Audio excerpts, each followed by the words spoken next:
বাবা মা পাত্রী দেখে পছন্দ করেছেন, ছেলের পাত্র পছন্দ না হলে করণীয় কি? আমাদের দেশে তো এখন পাত্রী দেখা না, এটা মনে হয় যে বাজারে কোরবানির গরু দেখা। সবাই দেখে, পাত্রর কোনো বেল নেই। পাত্রর বোনের জামাইও দেখে, আছে না নাই?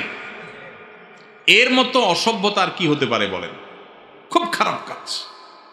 আরে ভাই, বিয়ে যে করবে সে দেখবে, তার পরিবারের মেয়েরা দেখবে, এমনকি পাত্রের বাপও দেখবে না। দেখবে শুধুমাত্র একজন পুরুষ, সে কে? যিনি বিয়ে করবেন তিনি। আর তার পক্ষ থেকে তার মা, বোন, ভাবি তারা দেখতে পারে ভেতরে যে, কিন্তু কোনো পুরুষ দেখতে পারে না, জায়েজ না, এটা গুনাহ। এখন মুশকিল হলো আজকাল কোনো ছেলে যদি বাপেরে বলে, আব্বা এখন বিয়ের সিদ্ধান্ত নিয়েছেন, হুজুর বলছে যে আপনার জন্য দেখা জায়েজ হবে না, আপনি এখানে বসেন, আমি দেখে আসতেছি।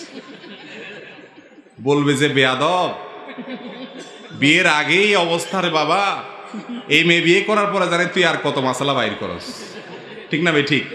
ওই বেচারার পিঠে মায়েরই পড়বে, শুধু একটাও নিচে পড়বে না। মুরব্বী বুঝতেছেন না, সেজন্য তখন মুরব্বীরে বলবেন, বাবা বিয়েটা হয়ে গেলে তোমার পুত্রবধূ তুমি দেখতে পারবা, তোমার জন্য সে মাহরাম হয়ে যাবে, কিন্তু বিয়ে হওয়ার আগ পর্যন্ত তোমার জন্য দেখা শরীয়ত জায়েজ করে না। আমরা ইসলাম বুঝি না, যার কারণে এই সমস্যা হয়েছে। মুরব্বীরা এগুলো বোঝার চেষ্টা করবেন তো ইনশাল্লাহ। যদি ছেলের বাপই দেখতে না পারে, তাহলে বোনের জামাই ওই বেটারে বলবেন যে তুমি তো ওই বাড়ির সামনে বসে থাকো। চাচা মিয়ারা তো সামনের রুমে বসায় রাখবেন, আর বোনের জামাইরে কোথায় রাখবেন? খবরদার, তুমি ডেঞ্জারাস, তুমি বাড়ির সামনে ওই দোকানে বসে থাকো। তার ওখানে দোকানের চায়ের অর্ডার দিয়ে আপনি ভিতরে মেয়ে দেখতে আসবেন। ওই বেচারা চাটা ফালা দিয়ে চলে যাবে, বলবে এই শালার মেয়ে দেখতে আমি যাব না। কত খারাপ! আমাদের সমাজে ভালো হইতে চাইলে তাকে আমরা খারাপ বলি, ঠিক না বে ঠিক? যুবকরা হিম্মত করতে হবে, আর মুরব্বীরা সহযোগিতা করতে হবে। এক্ষেত্রে ভুল বোঝাবুঝি চলবে না। ইসলাম না বোঝার কারণে আমাদের এগুলো হয়েছে, গুনাহ।